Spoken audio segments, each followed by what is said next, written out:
Well, let's continue of what we began here a couple, 2-3 weeks ago, kind of looking at the roots of Islam and what we should as Christians know about that. Last time we kind of got to looking at the biblical roots of Islam, looking at beginning with the promise that God made back in Genesis chapter 3 about somebody would be coming, and then looking at the process as to which he brought that about, beginning with Abraham and the promises that he made to Abraham, who at the time had no seed, no children at all, even though God said he would be the father of many nations. He would have seed too numerous to count and be the father of many nations. And we've kind of traced that through to the point where after about 10 years and still Abraham and Sarah, which at that time were named Abram and Sarai, later changed to Abraham and Sarah, they decided God needed some help with this plan and kind of hatched the plan of using a surrogate parent and using Hagar, the Egyptian handmaiden, or basically a slave, is what she was, for Sarah, to produce the child. And indeed, Hagar became expectant with child. God, an angel of the Lord, visited Hagar, saying that she would have a son, that his name should be Ishmael, and that he would have certain characteristics of being kind of born of the desert. He would be kind of a wild man. His hand would be against all people, so he'd kind of be in having that characteristic, which carry on as basically a national characteristic is what he would be.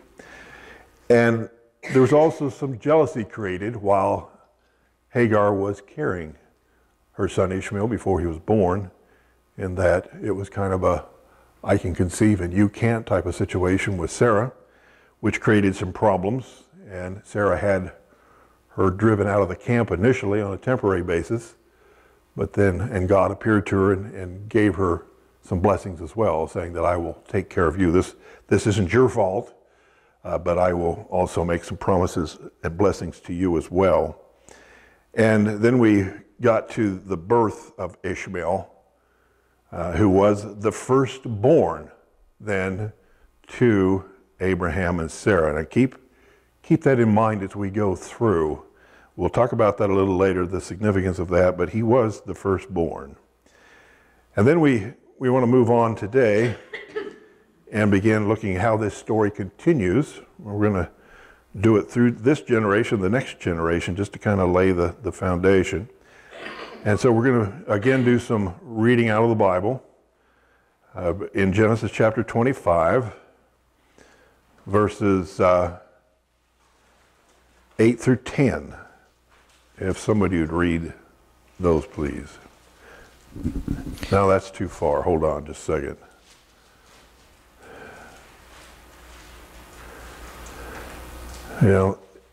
Yeah. I'm looking for it where Ishmael was, or Isaac was born.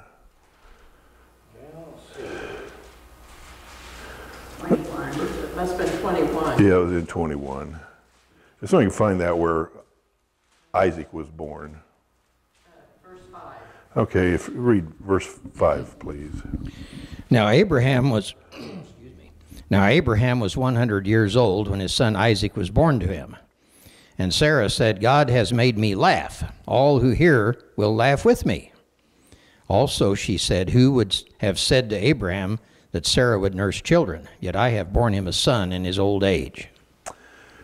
And so we see this many years after the initial promise made by God to Abraham that he would have seed. It took quite a number of years before then, in fact about 13, 14 years, before the son promised through his wife Sarah was actually born. In fact, I think Ishmael by this time was about 13 years old when Isaac was born. So again, keep track of as we go through here, that Isaac, although the son of the blessing, is not the firstborn. He is the secondborn. And keep track of this as we go through, kind of thinking in mind, Ishmael is the son of the flesh. Isaac is the son of the promise. And there's going to be a difference as we see as we go through. Well, the two boys obviously have a lot of jealousy because of this situation, because, as I say, Ishmael is the firstborn.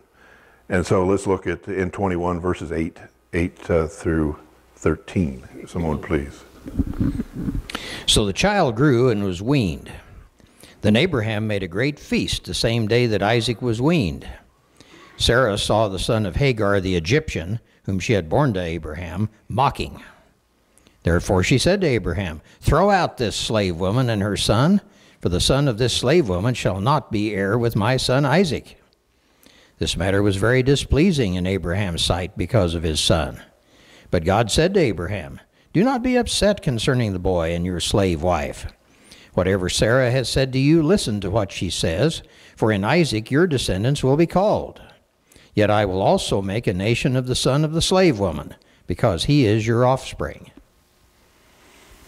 And so we begin to see this jealousy and rivalry set up, that not only during the pregnancy when Hagar was carrying Ishmael, but now after the birth of Isaac, it continues. Hagar and Ishmael are now mocking the situation. And again, keep in mind, Ishmael was the firstborn. And typically in this era, and even as late as maybe even a couple of centuries ago in many European nations, being the firstborn was a big thing, because inheritance-wise, you received at least half of the estate, and all your other siblings shared the other half, and you received the blessing of your father. And in cases of most of these places, if you had a title, you inherited the title. So like in England, if your father was the Duke of something, you inherited that dukeship as the firstborn. That's the way it was always done, and this is the way it was done in these days as well. And so this jealousy was established. Again, Sarah wants Ishmael and Hagar driven out, and God says, go ahead, allow that to happen, but don't worry, because, and he indicates, the blessing that I promised you, the seed, is through your son Isaac, the secondborn. But I will not forget Hagar and Ishmael, but I will also bless them. And he will be the father of many nations too. And so the rivalry has now been set up between these two sons, both being promised to be the father of many nations. And the characteristics of these two sons have now been carried down through the generations to be virtual national characteristics. And the nations also have carried out this rivalry. And we begin to see the roots then of the Jewish-Islamic rivalry that exists today. It stems from these two boys. Steve, I have a question. Sarah said he was mocking. Does mocking mean the same thing in their society as it does to us, like they were making fun? I think so, mocking in that respect. Plus, keep in mind that under normal legal system that was in place in these days, that Ishmael would have been the son of inheritance. And yet it was becoming obvious to them he was not going to be.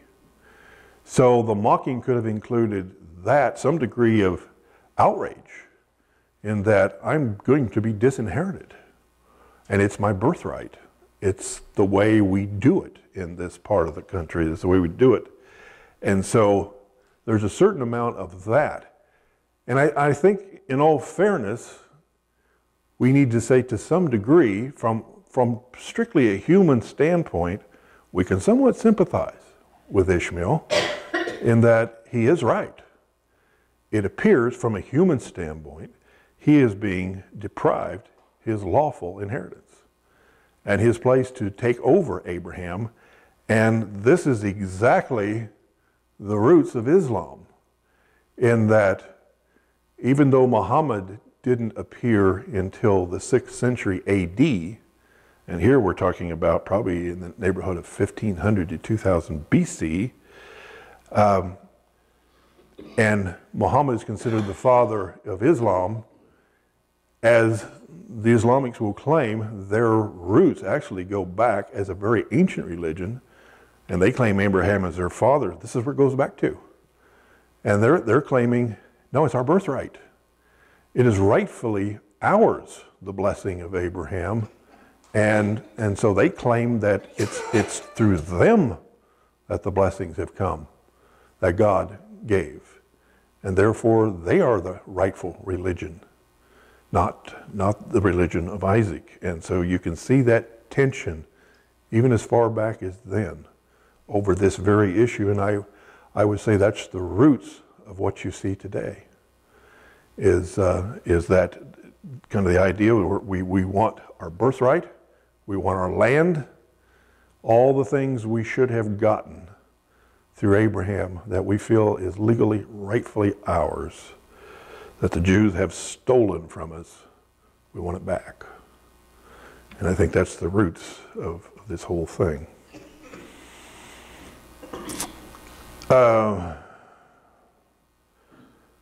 Let's move to Genesis chapter 25, verses 5 through 10, or excuse me, 8 through 10.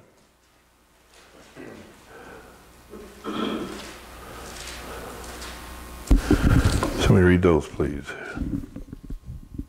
Then Abraham breathed his last and died at a good old age, an old man and full of years, and he was gathered to his people. His sons Isaac and Ishmael buried him in the cave of Machpelah in the field of Ephron, the son of Zohar the Hittite, east of Mamre, the field that Abraham purchased from the sons of Heth. There Abraham was buried with his wife Sarah. After the death of Abraham, God blessed his son Isaac. Isaac lived at Beer Lahai Roi. God blessed his son Isaac. In other words, the promise that God had made in Genesis chapter 3, somebody is coming. And the plan that God would use to bring that about, which was through the descendants of Abraham, passed through Isaac, not Ishmael. And that is very clear. During this time, from the birth of Isaac, these sons were in constant rivalry. In fact, Hagar and Ishmael were virtually driven out of the camp, and so they were not raised together. They were driven out into the desert.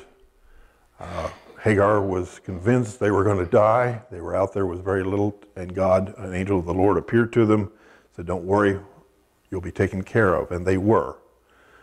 And as we'll see here in a minute, Ishmael again was promised some blessings that would come to him because he was the firstborn of Abraham, but not the son of the blessing, the son of grace that God had intended. And so these boys have been apart all this time. By the time Abraham dies, Ishmael is probably around 60 years old. Isaac in his late 40s. This could well be the first time they've been together for decades. They have come back together to bury their father, and then after this would again go their separate ways, and will be the ancestors of whole nations in their own right, which grew up in this Middle East area. Genesis chapter 25, verses 12 through 18. If somebody read that, please. These are the generations of Ishmael, Abraham's son, whom Hagar the Egyptian, Sarah's maidservant, bore to Abraham. These are the names of the sons of Ishmael by their names according to their generations. The firstborn of Ishmael, Nebaioth, and then Kedar, Abdeel, Mibsam, Mishma, Duma, Massa, Hadad, Tema, Jetur, Naphish, and Kedema. Thanks for letting me read those names. You're welcome. These were the sons of Ishmael, and these were their names by their towns and their settlements, 12 princes according to their people. These were the years of the life of Ishmael, 137 years. He breathed his last and died, and he was gathered to his people. They lived from Havilah as far as Shur, which is east of Egypt, as you go toward Assyria. He died in the presence of all of his relatives. Now, just as we look at the Jewish people, and as we get down to Abraham's descendants through Isaac, Isaac through Jacob and Esau, we're going to talk about that here in just a minute. And then Jacob, the blessing, travels through him, not Esau, which again we'll talk about in a minute, down to the 12 sons of Jacob, which are the 12 patriarchs of the Old Testament, the 12 tribes of Israel, from these 12 sons. Just as that occurred through Isaac, likewise, as God promised, there were 12 princes of Ishmael, and these formed the Arab nations. We know these people today by the term Bedouins. Those are the descendants of Ishmael, and they have spread across many of the Arab nations. We don't want to be confused that everybody in the Middle East is an Arab if you're not a Jew. That's not true. The Iranians are Persians. That's a separate ethnic group. There are some other groups that come through Esau that aren't Ishmaelites. That's what these people were called in the Old Testament, Ishmaelites. And we'll see them throughout the Bible, especially in the Old Testament, as being long-standing enemies of the Jewish people. There's going to be this continued rivalry, continued raiding back and forth. They are considered ancient enemies of Israel, the Ishmaelites. In fact, I think it's,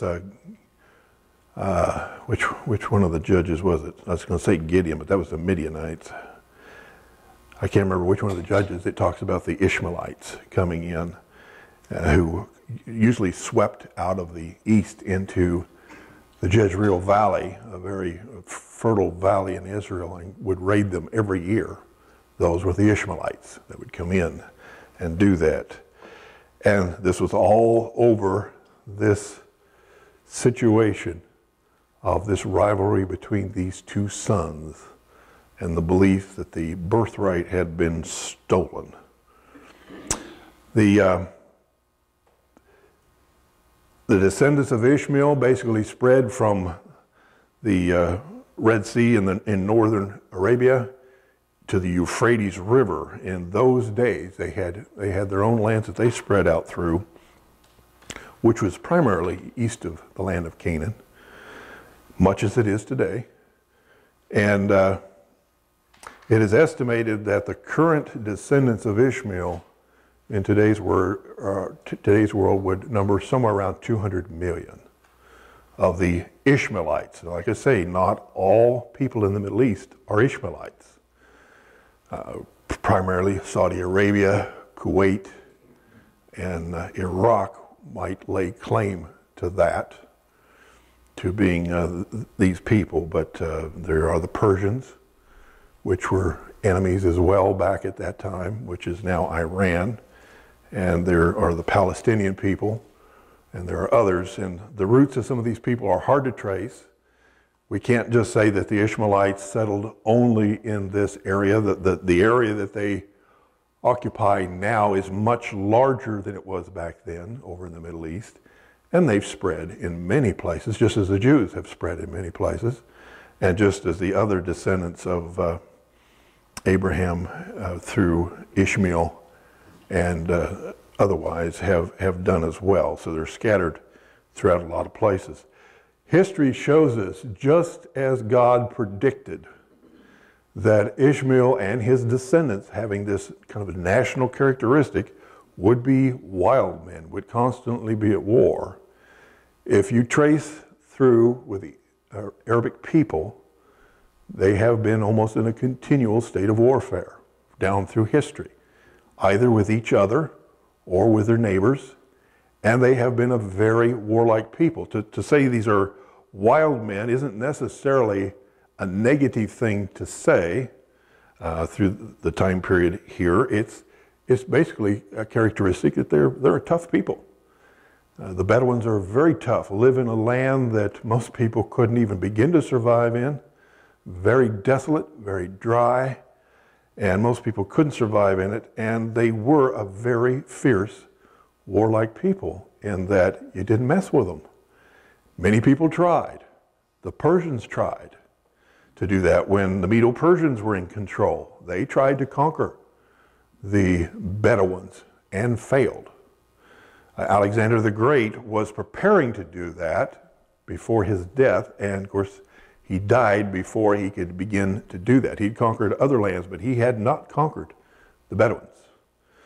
The Roman Emperor Pompey, or the Roman General Pompey, who was well known for many military campaigns, victorious, fought the Bedouins and did not defeat them. And the same with the Roman Emperor Trajan. He attempted to subdue them, never did, and indeed the Bedouins actually devastated some of the Roman provinces. In other words, they were a thorn in the side of these people. So they were a very tough, hardy people, and people you just didn't mess with. So it's not necessarily a negative thing to say that's going to be their characteristic. It's describing who they are.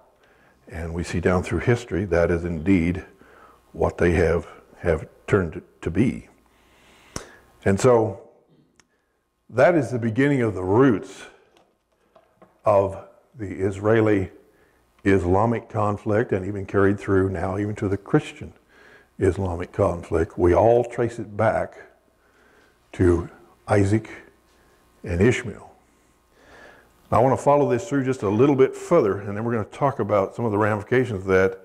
Let's begin looking at the second generation through Isaac, and we're going to skip some of it, but just kind of get there, but try to get to the point that Isaac, when he was in his 40s, took a wife, Rebekah, and through Rebekah, he had 2 children, which became then also a rivalry. In chapter 25 of Genesis, if I could have somebody read verses 21 through 23. Now Isaac pleaded with the Lord for his wife because she was barren. And the Lord granted his plea, and Rebekah his wife conceived. But the children struggled together within her, and she said, "If all is well, why am I like this?" So she went to inquire of the Lord. Then the Lord said to her, 2 nations are in your womb, and 2 peoples will be separated from your body. One people will be stronger than the other, and the older will serve the younger. So now we see in the second generation the promise being made to Rebekah, Isaac's wife, and she is now expectant with twins and is having this almost what she feels like an internal conflict going on. And it is explained to her, yes, indeed, because these are going to be 2 warring people. In other words, these 2 sons will also be fathers of many nations. The blessing will go down through one of them. The child of the promise, it will flow down through one of the children. It will not through the other. And they will be at odds with one another as well. And this will be a national characteristic. It will flow down to their progeny, so that the nations that they find and will be the founders of will also war with one another. And look at what it says, the older shall serve the younger. So in other words, these will be twins, but as we all know, twins are born one at a time. So one is the older, one is the younger, sometimes by minutes. And that may very well have been the case of these 2. But under the legal system that was in place in these days, normally the blessing would have passed to the older son. Not in this case. It was going to pass, predicted before they were even born, to the second son. Again, not following the legal pattern, but following God's promise of what he was going to do. And as a result, that was going to result in some problems as well. They were going to be carried on down. And the 2 sons were named Jacob and Esau. Esau being the oldest, the firstborn, Jacob being the secondborn, and the blessing was going to pass, God's blessing was going to pass down through Jacob, not Esau. And the two boys were extremely different in their characteristics. Jacob was more of a, what do I want to say? He didn't like the outdoors so much. He liked to hang around the house. He liked to cook.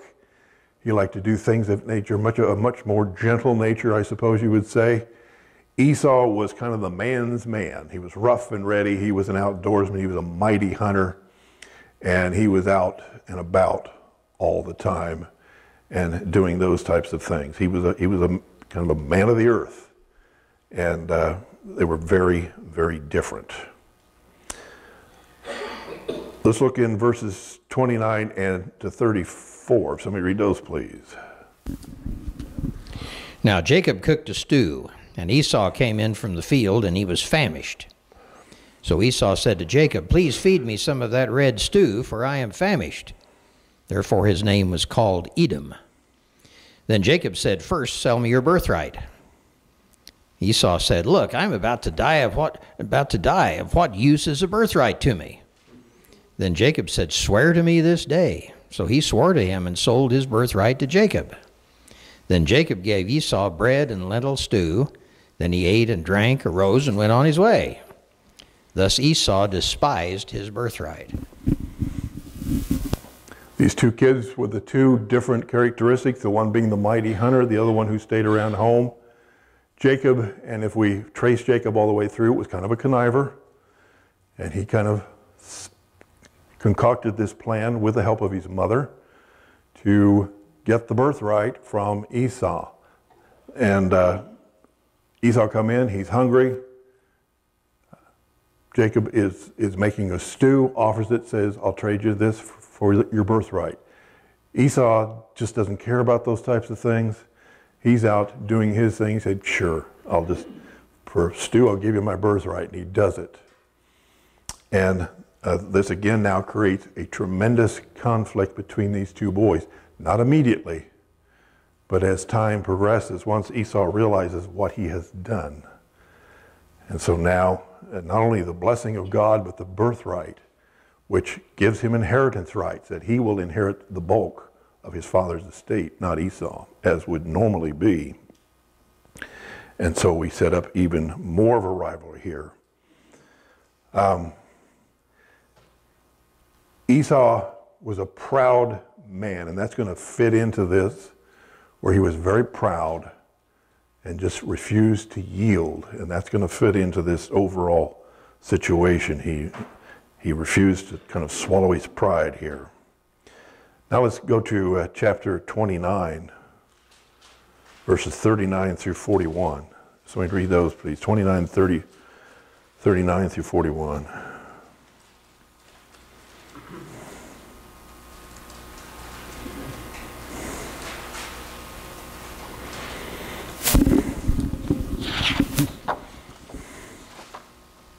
What chapter? 29. 29.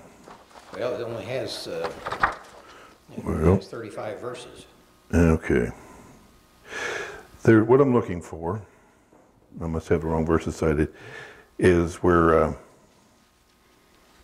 Chapter 29. he is told, let's see, okay, 35 verses. okay. 39 through... Where the blessing, where Esau finds out that he's not going to get this blessing, and he is really teed off about it. Oh, okay. Verse 34 maybe in chapter 27. Try that.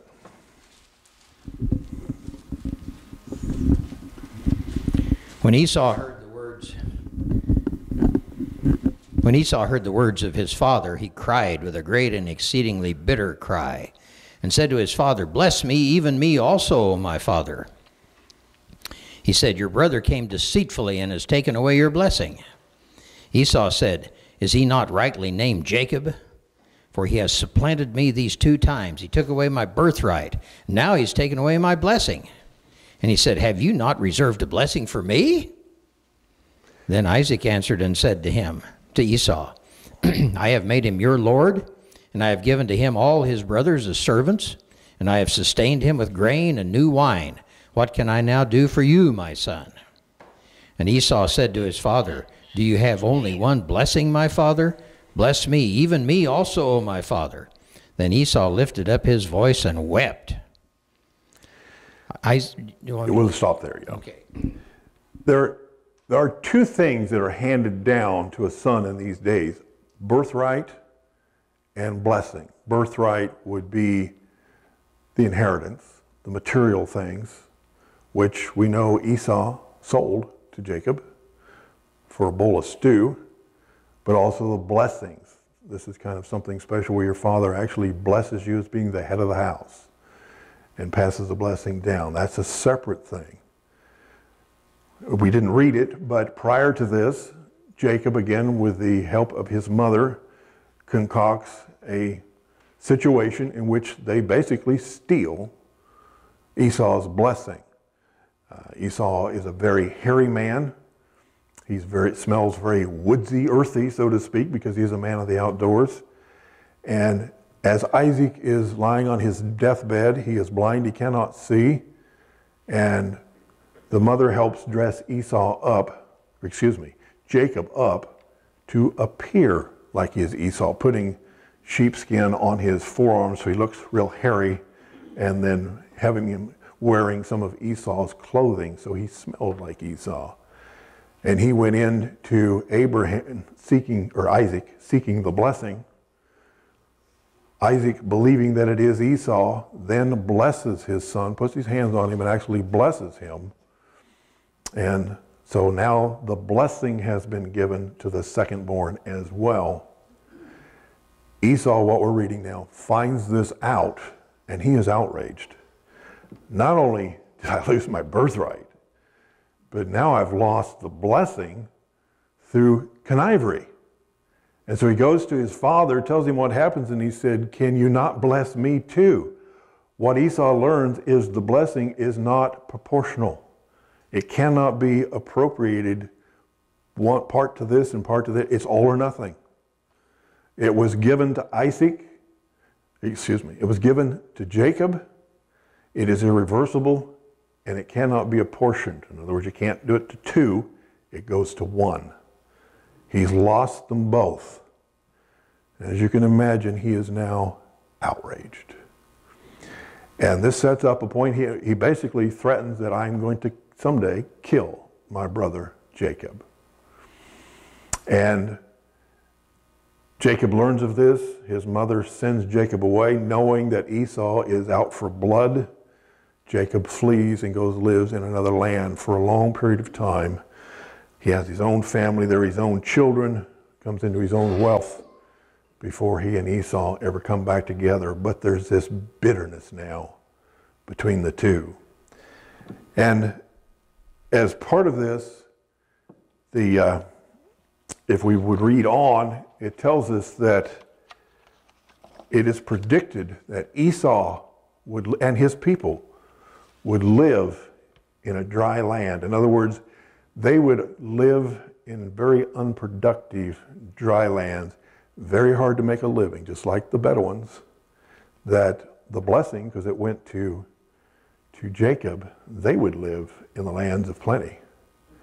And so now we have not only this rivalry, the blessing and the birthright, but down through the generations, one group of people is living very harsh conditions, and the other is living off the fat off the land. And it continues down through their children, generation after generation. We've had our birthright stolen, we've had our blessing stolen, and we've had the fat of the land stolen. We want it all back. That is the situation we find today through the Islamic people versus the Jewish people, and then on down through the Christians, because we have our roots in the Jewish people, is that rivalry. That is why, even though the Islamic people control 99% of the land mass in the Middle East, Israel controls 1%. It is basically the stated position of the Islamic people to take that 1%. They want it all, because their claim would be, and if you were strictly looking at it from a legal, humanistic standpoint, you would say they're right. It was stolen from them. And they're mad. They've been mad for a long time. And let's look at Psalms 83. The first 8 verses. If somebody would read that, please.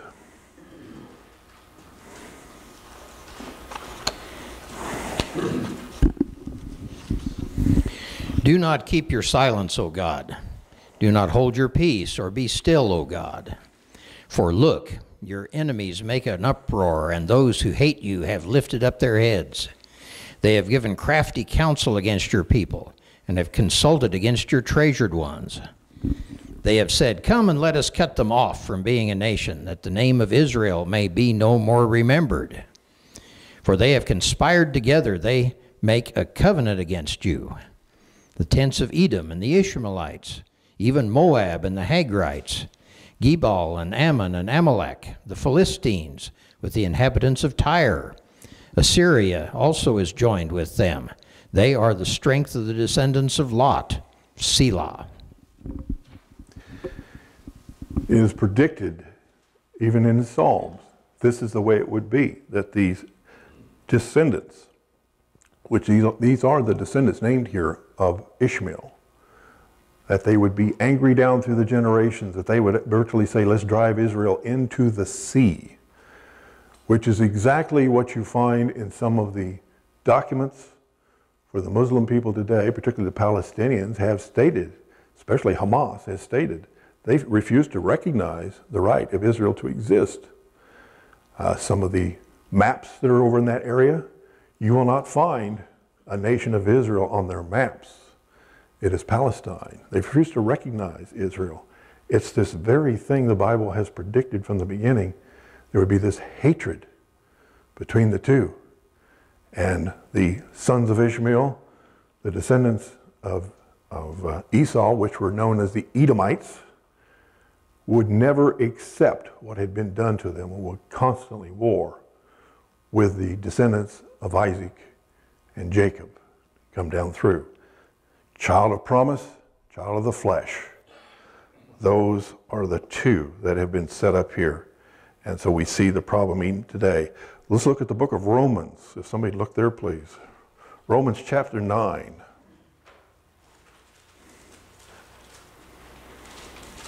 Verses 10 through 13. 9, 10 through 13. Somebody read those, please. Not only that, but Rebekah also had conceived by one man, our father Isaac, before the children had been born, having done neither evil nor good, so that the purpose of God according to election might stand, not of works, but through him who calls. It was said to her, the elder shall serve the younger. And so that's Paul talking. What is he referring to? He's referring right back to the conflict that arose between the children of Sarah and the children of Hagar. And he's saying God chose not by works, but by grace. In other words, the legal system was not how God chose to pass the blessings. God is God. He can do whatever he wants. And he decided this is not about works. This is about my decision.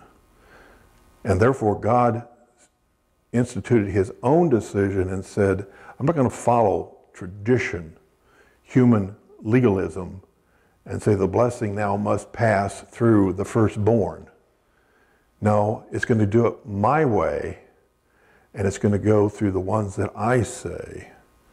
And in both cases, it was the secondborn, the child of promise. He made the promise to Abraham. And the key to this is grace versus works. In that God is saying, just like he did to Abraham when he made the covenant with Abraham, and if you recall that particular blood covenant, where he made the covenant with Abraham, which was basically dividing up animal halves and laying them the halves, one to this side and one to that side, and kind of have a row of them. That was how things were done back then. If two individuals wanted to enter into a covenant, what's called a blood covenant, they would do that, and then they would walk together between those animal halves, sealing that covenant. It would be like a contract of all contracts, unbreakable contract that they'd agreed to. God did that with Abraham, but when it came time to walk between the animal halves, God put Abraham to sleep, and he walked through by himself, showing that this has nothing to do with Abraham. This covenant doesn't depend on whether Abraham does good works or bad works. This covenant has to do with me because I said it will be so. And the blessing passed down because God said it would be so. Nothing to do with whose legal rights, who did what, whether Jacob was better than Esau, and that there's a debate about that. Jacob was kind of a rotten guy. He did some bad things. Nothing to do with it. It was by God's grace that he set this up. God said in that book of Zechariah that the Jewish people, the Israeli people, the descendants of Abraham through the children of promise, were the apple of his eye. That's what he set up. That's how he decided this promise I made back in Genesis that somebody is coming is going to come through these people that I have blessed. Through Abraham, down through Jacob, down through the 12 sons, particularly Judah. Jesus coming out of the tribe of Judah, his descendants. That's how the Messiah came, is through those people. God said, that's the way I'm setting it up. Now we have a problem here. So why do we have this conflict between the Jewish people and the Islamic people? We've talked about the Islamic people feeling from a legal standpoint they have been robbed. They have been stolen of their blessing. They're upset. But where do we see this pattern of two people, one looking at God's promises and God's decisions, the other ignoring that and doing it their own way? Where do we see this pattern? Where have we seen it before? Remember, we're in Genesis in the, at least beginning in chapter 11 and moving on. Where have we seen it prior to Genesis chapter 11? The same pattern.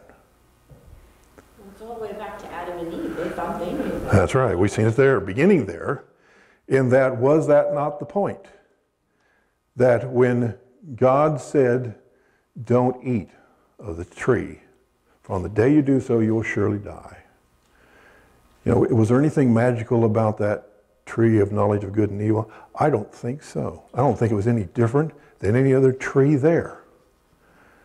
The difference is that God, the creator of the universe, who could make up whatever rule he wanted, said, okay, I'm saying don't eat of it. And what would determine whether Adam and Eve would live or die was whether they obeyed God. That was it. He could have drawn out in the middle of a 10,000 acre prairie a circle in the grass of 10 feet in circumference and said, you can walk in any grass you want, just don't walk on this 10 feet. But man decided, no, I want to walk on that 10 feet. And Satan confronted him with that very thing. Who's in control here? Is God in control and he decides what's right and wrong? Or are you in control and decide what's right and wrong? And Adam and Eve said, we are. Because Satan told them, if on the day you do that, you will become like gods and you will decide what's right and wrong. What does the human race do today? When God says any number of things, homosexuality is wrong, what does humankind say? Oh no, that's not true. We'll decide what's right and wrong. We'll decide whether to have gay marriage or not. We'll decide all of these issues of whether they're right and wrong. Confronted with the same issue. What was the same issue that Abel and Cain were confronted with? God said, here's the way you will do the sacrifice. It will be a blood sacrifice. What did Cain say? No, I'm going to do it my way. What did Nimrod say at the Tower of Babel when God said, spread out across the earth and multiply? No, we're going to do it our way. We're going to stay together and we're going to build a tower to heaven. In other words, we're going to work our way to heaven. and we're going to make a name for ourselves. That pattern is repeated over and over and over again. And if God repeats a pattern, what's that mean? This is important. Pay attention, because this is at the root of all your problems. And that is at the root of this problem. Are the Islamic people a condemned people? Did God say, no, I'm not going to have anything to do with you? No. They can come to salvation exactly as you and I come to salvation through Jesus Christ. They have the exact same opportunity, and what is happening? They're saying, no, I'm going to do it my way. They are facing the exact same situation we've all faced and continue to face. I heard, if you know who Ravi Zachariah is, pretty famous Christian apologist, he said he met one time with a fairly well-known Arab sheikh and spoke and presented the gospel message, which the people that were with him told him, don't do this, because this man's really powerful. And he won't take this well, because he's obviously a Muslim and doesn't believe in the Christian faith. And he said, he presented his message, and he said, the sheikh came up to him after the message and had complimentary things to say to him. He said, you've given me something to think about. And Ravi told him, and I think this is really profound, he said, until your people and our people, talking about the Christians and the Muslims, come to terms with the fact there is a God who sacrificed his son on our behalf, we will continue to sacrifice our own sons on the battlefield as we fight each other over this issue. That is exactly what we're doing today. Is because, and it's through pride, and they're not facing any different issue than you and I have faced, in that we have to swallow our pride, and we have to say, I'm a sinner, I need a Savior. I can't do it by works, it's by grace. That's the exact same thing they need to do. Is swallow their pride and acknowledge, whether I like it or not, whether it's legal or not, who's in control? God is, and he said the blessings come down through Isaac and Jacob, not through Ishmael. And therefore they have to make the same decision and to yield. And to this point, as a nation, that's not to say there aren't Muslims who convert, because there are. But they need the message of salvation just as bad as we did, and as bad as we do. And they have the same issue, the pride issue, and they're following the same pattern. Who is in control? Who decides where the blessing flows? God said down through the Jewish people. And they say, no, it comes through Ishmael. That's where the blessing comes. It's through Ishmael, and we claim that. And so we set up the conflict. So, all right, we're at the end of the time period. Any questions or comments? Interesting that Nobel Prize winners are almost 100% Jewish. The Islamics have done very, very little in inventing or anything. Yeah, the idea of the fat of the lamb, the land we talked about, that would be promised to the descendants of Jacob and not to Esau. The Edomites, as I say, did live. Historically, they have lived in very harsh places. It's hard to trace where they actually have moved to, because they've scattered all over, like the Jews have scattered all over, but certainly over the Middle East. Some say even into northern Africa. Some would even say they're the ancestors of the Palestinian people. Now, there's a lot of debate about all of those, because it's unprovable. But some say that. But it is, again, over the fat of the land is what it's all about. And they continue to fight over that issue, that the fat of the lamb, and that's just a sore spot between all of them. Any other questions or comments? Okay, we'll pick it up there next time.